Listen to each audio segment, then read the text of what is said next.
আমি এই দিনটার জন্য অপেক্ষা করতেছিলাম যে আমাদের লাইলা আপু কবে এত বড় একজন সিঙ্গার হয়ে নিজেকে আত্মদান করবে, না সরি, আত্মপ্রকাশ করবে। অবশেষে লাইলা আপু আমাদের মনের কষ্ট এবং দুঃখ বুঝতে পেরেছেন। বুঝতে পেরে অবশেষে একটি চমৎকার হিট গান নিয়ে তিনি আমাদের মাঝে হাজির হয়েছেন।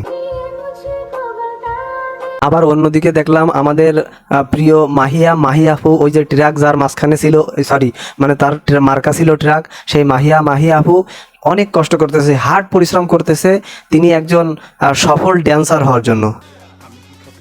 ভোট দিবেন ভাই কোনখানে? মাহি আপার মাঝখানে না, মানে মাহি আপার যে একটা মার্কা, সেই মার্কার মাঝখানে। সিল মারবেন ভাই কোনখানে? মাহি আপার মাঝখানে না, মানে মাহি আপার ওই যে একটা মার্কা আছে না, ওই মার্কার মাঝখানে।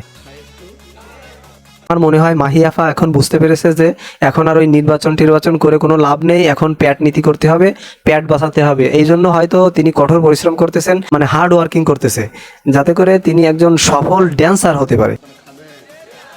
মাহি আপা যে ড্যান্স শুরু করতেছে, তাতে করে নদীর মাঝখানের ড্যান্স, বিয়ে বাড়ির ড্যান্স, যাত্রাপালার ড্যান্স, বা আপনারা যতই ওই পুতুল নাচ টাচ বলেন, আর ওই যে নদীর মাঝখানে দেখেন না ওই যে মেয়ে নিয়ে ছেলেরা ড্যান্স করে, তার ভিতরেও মনে হয় দেখা যেতে পারে সামনে মাহি আপাকে।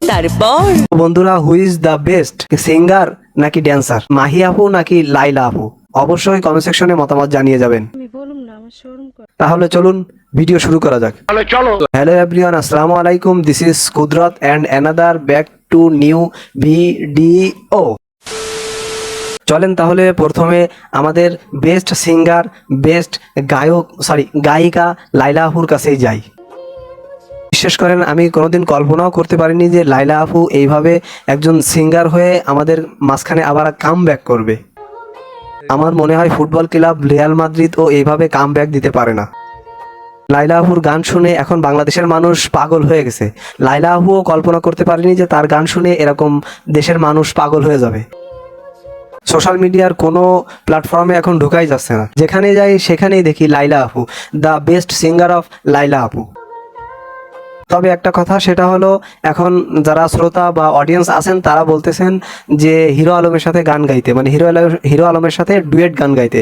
এখন দর্শকরাও চাচ্ছে, অডিয়েন্সরাও চাচ্ছে, সাথে সাথে আমার মনের ইচ্ছাও, আমিও চাচ্ছি যে এটা হোক। আপনারা যে লাইলা আপুর গান শুনতেছেন, শুনে বলতেছেন যে এটা নকল গান, বা লাইলা আপু যে গান গেয়েছে এটার অরিজিনাল শিল্পী যে সে মানে হিন্দি গান গায়, হিন্দি শিল্পী। তো হিন্দি শিল্পী হলেও লাইলা আপু কালাম আমাদের বাংলাদেশের একজন সিঙ্গার, তাকে আমাদের সাপোর্ট করতেই হবে। আর যারা লাইলা আপুকে বাজে বলতেছেন বা সাপোর্ট করতে চাচ্ছেন না, হিন্দি সিঙ্গারকে সাপোর্ট করতে চাচ্ছেন, আমার মনে হয় তারা দেশদ্রোহী, আপনারা মনে হয় রাজাকার। কারণ আমাদের একজন এই গুণী শিল্পী বাংলাদেশে থাকতে কেন আপনারা বাইরের একজন শিল্পীকে করবেন, সাপোর্ট করবেন? আপনারা তো রাজাকার। লাইলা আপুর গান শুনতে শুনতে আমাদের কানের ভিতরে যদি একটু পয়সাও যায়, তাহলে আমাদের লাইলা আপুর গান শোনা উচিত। লাইলা আপুর গানগুলো যদি আমাদের কানের ভিতরে গো গো এ বাজে, তাহলে আমাদের শোনা উচিত, কারণ সে আমাদের বাংলাদেশের একজন শিল্পী এবং গুণী শিল্পী। লাইলা আপুকে আমি বলতেছি, আপনি চালিয়ে যান, ওই যে ট্রেন লক্কর ঝক্কর করতে করতে চালিয়ে যায় না, ওইভাবে চালিয়ে যান। কেউ না থাকলে লাইলা আপু আমি আপনার পাশে আছি, আপনার এই গানকে পচানোর জন্য। তাহলে এবার পরবর্তী পার্টে যাই, তা হলো মাহি আপু। দেখেন তো মাহি আপু কি করতেছে। এটা আমার মনে হয় মাহি আপু তিনি কঠোর পরিশ্রম করতে চাচ্ছেন, হার্ড ওয়ার্ক করতে চাচ্ছেন, মানে এই যে ড্যান্স, এটা তিনি তার কেরিয়ার হিসেবে নিতে চাচ্ছেন। তিনি ড্যান্স করে সামনে পথ চলতে চাচ্ছেন, ভবিষ্যৎ মানে গুছাতে চাচ্ছেন আমার মনে হয়। আসলে আপনারা দেখেন, মাহি আপু তিনি ট্রাক মার্কায় নির্বাচনে দাঁড়িয়েছিলেন, কিন্তু কোনোভাবে আঙ্গুল দিয়ে ঠেলে ঠেলে তার ট্রাক সামনে নেওয়া সম্ভব হয়নি। এরপরে তিনি একজন নায়িকা ছিলেন, কিন্তু এখন আরও মাল চলে না, এ মাল অচল মাল। হয়তো সেই জন্য মাহি আপু তিনি ড্যান্স প্র্যাকটিস করতেছেন, মানে সামনে তার কেরিয়ার গোছানোর জন্য। তাই মাহি আপু এখন কঠোর পরিশ্রম করতেছে, ড্যান্স শিখতেছে, কারণ এখন তো তারে আর কেউ খায় না, মানে তার ছবি আর কেউ দেখে না, এই জন্য ড্যান্স করতেছে তার কেরিয়ার গোছানোর জন্য, তার পেট চালানোর জন্য। হয়তো এরপরে আপনারা তাকে বিয়ে বাড়ির ড্যান্সে দেখবেন, বা যাত্রাপালার ড্যান্সে দেখবেন, বা পুতুল নাচের ড্যান্সে দেখবেন। অবশেষে হয়তো এমনও দেখতে পারেন যে নদীর মাঝখানে নৌকায় ছেলেদের সাথে ড্যান্স করতেছে, এমনও দেখতে পারেন। আপনারা একটা জিনিস বোঝেন যে মানুষ পেট চালানোর জন্য কত কিছু করে, সেখানে মাহি আপু ড্যান্স করতেছে তার পেট চালানোর জন্য। এখানে আমি দোষের কিছু দেখতেছি না।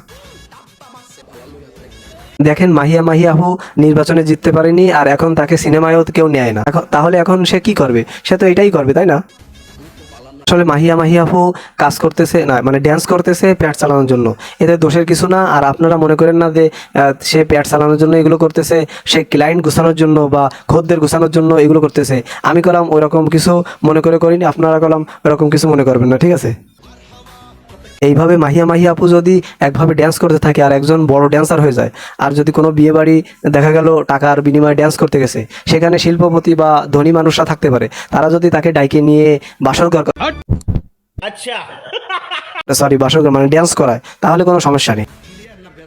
মাহিয়াপুরে যদি ধনী আর শিল্পপতিরা যদি বিয়ে বাড়ির ড্যান্স থেকে ডেকে অন্য জায়গায় ড্যান্স করতে নিয়ে যায়, তাহলে হয়তো মেলা টাকা দিবে, তাই না? তাহলে এই ড্যান্স শিখলে মেলা টাকা ইনকাম করা যাবে। হতে পারে, হতে পারে। আমরা তারে নিয়ে যতই টল করি বা যতই পচাই, সে কলম এটা কানে নিচ্ছে না। সে কি করতেছে? সে তার চেষ্টা চালায় যাচ্ছে, কোথায় বেশি টাকা আছে, কোথায় টাকার পাহাড় আছে, কোথায় টাকার বস্তা আছে, সে কলম এগুলো খুঁজে বের করে ফেলতেছে। তারা দুইজন যে কাজ করতেছে, লায়লা যে কাজ করতেছে বা মাহি আপু যে কাজ করতেছে, এই কাজগুলো তারা চালিয়ে যাক। আর চালাতে চালাতে তারা যেন অনেক দূর এগোতে পারে, আমি সেই দোয়া করি। আর যাতে করে তারা অনেক দূর এগিয়ে ব্যাকে ফেরত না আসে, তাহলে আবারও এই সমস্ত নষ্টামি এবং ভণ্ডামি করবে। এই জন্য তারা যেন ফেরত না আসে সেই দোয়া করি। আর তারা যদি ফেরত না আসে তাহলে আমাদের মঙ্গল, আর যদি ফেরত আসে তাহলে ওই আমাদের দেখা লাগবে, দেখে বিরক্ত হওয়া লাগবে, দেখে মিজাজ টিজাজ খারাপ হয়ে যাবে, এবং এদেরকে নিয়ে পচাতে হবে, কথা বলতে হবে, টল করতে হবে। এগুলো আর কিছু ভালো লাগতেছে না। অর্থাৎ তারা যদি দূরে চলে যায় আর ফিরে না আসে, তাহলে সেটাই মঙ্গল, সেটাই ভালো। अच्छा তো দর্শক বন্ধুরা, ভিডিওটা আজকে এই পর্যন্তই। তো অন্য কোনো নতুন ভিডিও নিয়ে আপনাদের মাঝে আবারও হাজির হব। সে পর্যন্ত সবাই সুস্থ থাকবেন, ভালো থাকবেন। আল্লাহ হাফেজ।